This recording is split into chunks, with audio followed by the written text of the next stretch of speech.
Bonjour et bienvenue chez moi. Ici on parle d'astrologie, de mythologie, de karma et bien d'autres choses encore. Ce podcast s'appelle Des jours et des lunes et il est pour vous. Comme nous avons déjà eu l'occasion de l'expliquer, un thème astral, c'est un ensemble homogène d'éléments. On a des signes, on a des planètes et on a des maisons sur une carte du ciel natale. Les planètes sont ce qui vont dynamiser le thème, parce qu'en fait, elles représentent chacune une forme d'énergie qui sont nécessaires à la constitution de l'ensemble d'un humain. L'astrologue américain Steven Forrest dit que les planètes, dans un thème, c'est le quoi. Le signe, lui, ça va être, toujours pour reprendre la terminologie de Forrest, le comment.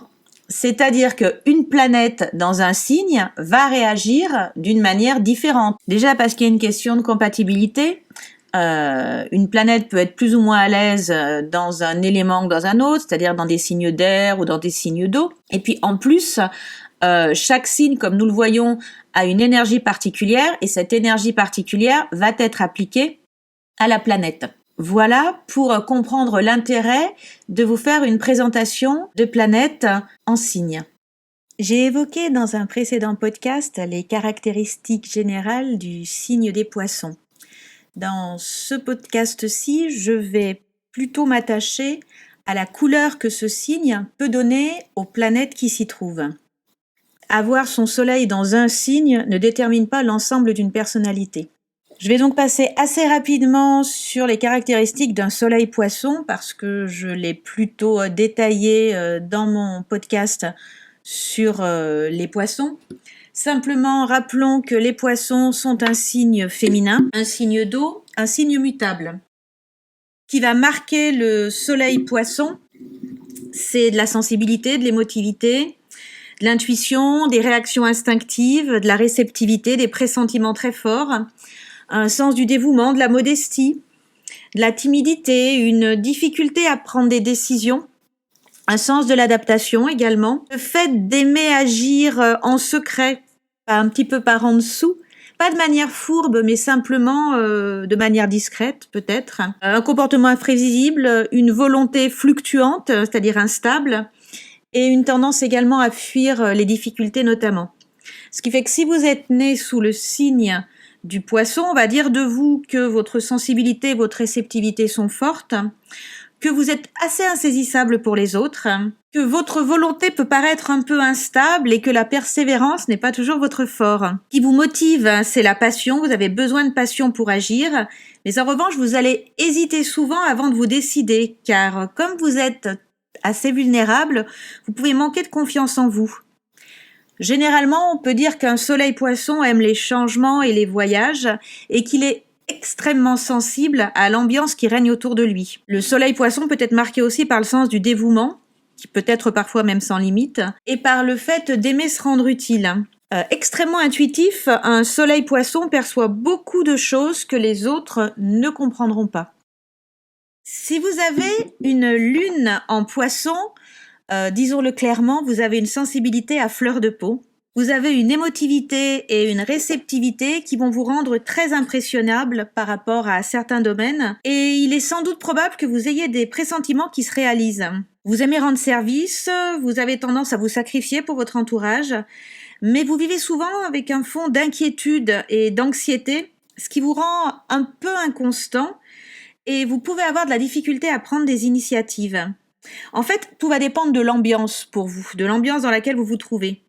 Souvent, votre entourage va vous trouver assez insaisissable et il aura du mal à vous comprendre ou à expliquer certaines de vos réactions. Avec une lune en poisson, vous allez être sensible, gentil, doux, imaginatif, timide. Vous avez le cœur tendre et vous comprenez de façon assez innée ce que les autres ressentent. Vous êtes extrêmement empathique et ça vous fait mal si un autre est blessé. Alors, en raison de votre gentillesse et de votre attitude souvent dénuée de tout esprit critique, vous allez souvent attirer à vous des personnes en difficulté ou dans la douleur, dans la confusion, qui vont chercher des réponses auprès de vous. Et c'est très difficile pour eux d'imaginer que vous pouvez souffrir vous-même, mais Il est intéressant de noter que malgré ce ressenti de souffrance ou d'ultra-émotivité, vous allez faire de votre mieux pour les aider et pour les guider. C'est comme si vous sembliez sentir que toute douleur que vous avez subie serait pour quelque part vous aider à pouvoir mieux aider les autres. Vous avez un cœur tendre qui est mis à profit et donc vous allez éprouver pour ces raisons-là souvent le besoin de vous retirer, ce qui vous permettra de retrouver votre force et votre calme. Ce qui peut vous aider également, c'est la musique qui va jouer un rôle important dans votre vie, qui va vous attirer, sans doute de manière assez instinctive. La musique peut vous aider à exprimer des émotions qui sont parfois tellement nébuleuses, tellement vagues, que vous n'arriverez pas à les mettre en mots. Une lune en poisson est souvent très romantique et tombe facilement amoureuse. Et parfois, les sentiments et même les fantasmes sont tellement emportés que vous allez devenir très émotif, très sentimental. Je crois à la grande consternation de ceux qui vous entourent. Vous pouvez également avoir des crises d'humeur auxquelles les gens ne savent pas comment faire face. Vous aimez particulièrement travailler, vous investir pour ceux qui vous paraissent avoir moins de chance que vous. Vous n'êtes pas spécialement du genre à vouloir vous mettre en avant, vous préférez travailler en coulisses, parce qu'il y a également aussi la peur d'un peu trop s'exposer et d'être ainsi vidé de son énergie. Une lune en poisson a souvent du talent dans les domaines artistiques. Ça peut être aussi la danse et la musique. Et le petit conseil à donner, c'est peut-être de contrôler les tendances à la rêverie. Si vous avez un Mercure en poisson, il faut savoir que ce Mercure est en exil, c'est-à-dire qu'il n'est pas particulièrement à l'aise, le Mercure en poisson. Un Mercure en poisson va vous donner une intelligence intuitive et une bonne compréhension qui va souvent s'exercer sans le secours du raisonnement ou de la logique. C'est pour ça que ce Mercure vierge notamment n'est pas du tout à l'aise dans le signe des poissons. Parce que le Mercure en poisson, il agit d'abord de façon instinctive. Le Mercure en poisson va très vite saisir les points faibles des gens et va avoir une très forte réceptivité mentale. Donc de ce fait, il se met très facilement à la place des autres, mais peut avoir également une très grande sensibilité aux événements qui peuvent toucher ces autres. Le Mercure en poisson est d'une nature conciliante, mais qui sait toutefois prêcher le faux pour savoir le vrai. En revanche, il lui arrive d'être trompé par les autres parce que il va accepter un petit peu trop facilement ce qu'on lui dit ou par naïveté, notamment dans les moments de très grande vulnérabilité. De façon générale, un Mercure en poisson va donner des façons de communiquer très douces, très idéalistes, avec des facultés psychiques, intuitives, imaginatives. Sur le plan négatif, le Mercure en poisson peut apparaître un peu paresseux, rêveur, trop sensible, un peu velléitaire, indifférent et distrait. Contrairement au Mercure vierge, à son opposé sur la roue astrologique, le Mercure en poisson peut manquer du désir de travailler ou de se pousser à faire quelque chose qui va demander beaucoup de force, d'organisation, de patience, de responsabilité. Le Mercure poisson préfère être un poète ou un musicien qu'un scientifique ou un mécanicien, c'est clair. L'apprentissage formel à travers les livres n'est pas vraiment son fort, mais en revanche, un Mercure poisson va absorber les connaissances de la manière la plus remarquable qui soit si le sujet l'intéresse. Un Mercure poisson est sensible à son environnement et donc il doit se méfier des environnements. Il apprendra, pour le dire clairement, il apprendra mieux dans un environnement où il se sentira bien. Les nerfs et la santé mentale d'un Mercure en poisson va l'obliger à se reposer périodiquement, à se retirer du bruit du monde et du travail. Il doit absolument prendre le temps d'être seul avec lui-même pour se retrouver. La guérison avec des techniques de visualisation ou par l'imposition des mains peut intéresser un Mercure poisson. Il peut avoir également un grand intérêt et beaucoup de talent pour l'art, la musique, le théâtre, la poésie, parce qu'il a une imagination qui est très développée. Ce que le Mercure poisson n'aime pas, c'est être coincé dans des faits, et il a besoin de suivre son instinct plutôt que suivre la logique. Il est intuitif, il est capable de ressentir les pensées et les sentiments des autres, avant même que les autres les expriment, mais parfois il peut être tellement plongé dans son monde de pensée et d'environnement qu'il va oublier le reste du monde et les choses qui sont dans son environnement immédiat. Extrêmement ouvert, un Mercure poisson croit que tout est possible. Il croit aussi dans les forces intangibles de l'esprit de la spiritualité, car ça lui semble aussi réel que n'importe quoi d'autre dans le monde concret, et il va souvent se faire une opinion d'une personne ou d'une situation sans connaissance factuelle de celle-ci, en se fiant à son instinct et les impressions seront généralement correctes. Pour garder un Mercure en Poisson en bonne santé, il est important d'occuper l'esprit à travers des choses positives, car lâcher la bride de l'esprit d'un Mercure Poisson risque de le faire partir dans des directions étranges et pas toujours très judicieuses. Passons maintenant à la Vénus en Poisson. Alors la Vénus en Poisson, elle est en exaltation, elle y est plutôt très bien. On va dire qu'une Vénus Poisson en amour, elle est très charitable, très sentimentale et très délicate. Elle a un grand besoin de se sentir protégée et aimée, et elle fuit les querelles, les discussions avec son partenaire. Elle a des passions souvent très romanesques, et elle est très sensible aux blessures sentimentales ou aux ruptures. On risque d'abuser facilement de sa compassion et de sa générosité. De toutes les Vénus du zodiaque, la Vénus Poisson est sans doute la plus romantique. C'est celle qui donne généreusement d'elle-même à tous ceux qu'elle aime ou à tous ceux qui ont besoin de son aide ou même qui vont lui demander son aide. Elle peut être très idéaliste en matière d'amour, ce qui peut effectivement lui coûter par elle risque de devenir le martyr ou le sauveur dans une relation. Elle a tendance à être parfois plus compatissante que passionnée, à s'impliquer avec les autres parce qu'ils ont besoin d'amour ou parce qu'ils ont besoin d'être sauvés. Une Vénus Poisson va attirer ou être attirée par ceux qui sont sensibles, imaginatifs, qui vont avoir une attirance musicale ou artistique en général. Le désir de la Vénus Poisson, c'est de trouver quelqu'un avec qui elle pourrait avoir une relation spirituelle profonde. Parce qu'elle idéalise l'amour et qu'elle a une très belle vision romantique de ce que peut être l'amour. Elle peut être très émotive, trop parfois, sensible, artistique, compatissante, douce et psychique. Elle peut être très facile à vivre, parfois même soumise, et permettre ainsi aux autres de profiter d'une situation parce qu'elle ne veut pas que les autres se sentent déprimés et qu'elle n'aime pas faire de vagues. On retrouve encore là cette tendance au sacrifice. Un Mars en Poisson va être un Mars très secret dans ses façons d'agir. Il apprécie une certaine tranquillité pour travailler. Il a une énergie, un dynamisme qui ne sont pas toujours immédiatement visibles et il donne l'impression parfois de laisser faire le temps ou d'être assez nonchalant, mais il peut avoir des accès de nervosité néanmoins, notamment quand il s'agit de se défendre face à une agression, notamment verbale. Il fait dans l'ensemble preuve d'une bonne adaptation à toutes les situations et il sait même dissimuler ses véritables opinions ou ses projets en donnant le change. En revanche, il a parfois quelques difficultés à s'organiser et a une tendance à disperser ses efforts. Souvent, les énergies d'un Mars en Poisson vont se manifester de manière non combative et non compétitive. Il est plutôt pacifiste et il n'aime pas l'affrontement, que ce soit face à quelqu'un ou face à une situation. Il est plus enclin à travailler autour des gens, à travailler dans les coulisses et aussi à lâcher les choses plutôt qu'à se battre pour les obtenir. Il n'a pas un ego particulièrement intéressé par les réalisations personnelles, par la glorification, par les avantages matériels.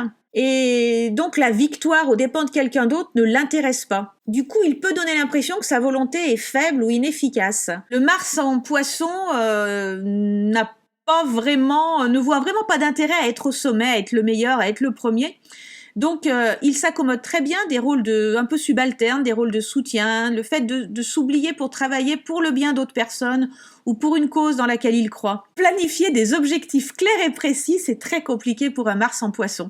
Parce qu'en fait, il n'est pas sûr de ce qu'il veut dans la vie, sauf de choses qui sont plutôt instinctives et qui sont plutôt souvent l'ordre du spirituel. Le Mars en Poisson, il a beaucoup de rêves, il a beaucoup de grands idéaux, souvent une forte impulsion mystique ou religieuse, une imagination créatrice, et il peut l'appliquer d'ailleurs avec succès à l'art ou la musique. Le Mars en Poisson va être intuitif, drôle, diplomate, calme à l'extérieur, mais agité à l'intérieur. Sur le plan négatif, il peut paraître indécis, beaucoup de tergiverser, avoir tendance à se laisser un peu trop tenter par le côté sensuel de la vie, avoir recours à la drogue ou à l'alcool pour échapper aux pressions et aux responsabilités. Apprendre à maîtriser son Mars en Poisson, c'est important. La méditation peut vous y aider, sans toutefois s'y perdre. Il faut garder l'idée qu'il doit quand même agir. Il ne faut pas faire que rêver avec un Mars en Poisson. Alors avec un Jupiter en Poisson, vous allez bénéficier généralement d'une protection occulte importante. Et certains problèmes vont s'arranger parfois de façon inattendue et à votre avantage. Ou alors il y a une aide qui va arriver à un moment où vous n'y croyez plus. Vous avez aussi la possibilité de guider et de conseiller les autres dans les difficultés. Alors, on peut dire qu'avec un Jupiter en Poisson, vos besoins de croissance et d'expansion seront peut-être mieux satisfaits si vous travaillez à élever l'humanité à un niveau spirituel supérieur. Vous êtes sympathique, vous êtes charitable, vous êtes modeste, calme, visionnaire, intuitif, vous avez un sens de l'humour subtil. Le Jupiter en Poisson a un intérêt pour les idées, les problèmes spirituels ou métaphysiques, mais il doit trouver son propre chemin et expérimenter la vérité par lui-même. Se retirer périodiquement de la société et des personnes les plus proches de lui peuvent être bonnes également pour ses nerfs et sa santé mentale. Le désir ardent d'aider les autres transparaît dans la volonté du Jupiter en Poisson d'aider les malheureux. Il donne de l'espoir à ceux qui en ont le plus besoin, il aime sans doute la nature, les grands animaux, en particulier les chevaux. Le Jupiter en Poisson peut avoir un intérêt pour la guérison, et sur le plan négatif, il peut être hypersensible, trop émotif, trop sentimental, avoir tendance à exagérer ou être trop extravagant ou trop indulgent.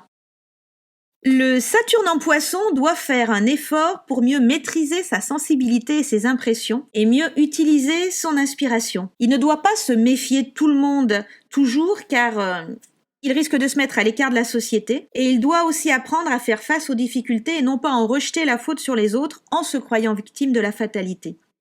En revanche, il apprécie assez une certaine forme de solitude, ou plus exactement de tranquillité, notamment quand il doit travailler. Il est vrai que le Saturne en Poisson sait s'attacher à des travaux longs et difficiles. Et surtout, il doit prendre garde à ne pas se sacrifier toujours pour les autres. Ce qui est difficile pour un Saturne en Poisson, c'est de se fixer des limites pour lui-même et pour les autres, et d'être aussi discipliné et organisé qu'il le souhaite ou qu'il le doit. Les choses avec les poissons, elles ont tendance à se perdre dans le quotidien, et il sera peut-être difficile pour Saturne en Poisson de garder le contact avec les choses qui l'entourent. Parfois, il se perd dans le brouillard, il ne voit pas clairement son chemin, autant dire qu'il n'y est pas très à l'aise, Saturne. Un Saturne Poisson va être intuitif, sympathique, sensible, imaginatif, idéaliste, mais tout en gardant un aspect pratique. Il peut avoir tendance à prendre la vie un peu trop au sérieux. Il peut aussi avoir le sentiment que les problèmes de sa vie actuelle sont dus à des actions du passé, et c'est d'ailleurs probablement la vérité, parce que Saturne, c'est une planète karmique, le Poisson, le signe d'eau sont souvent associés au karma,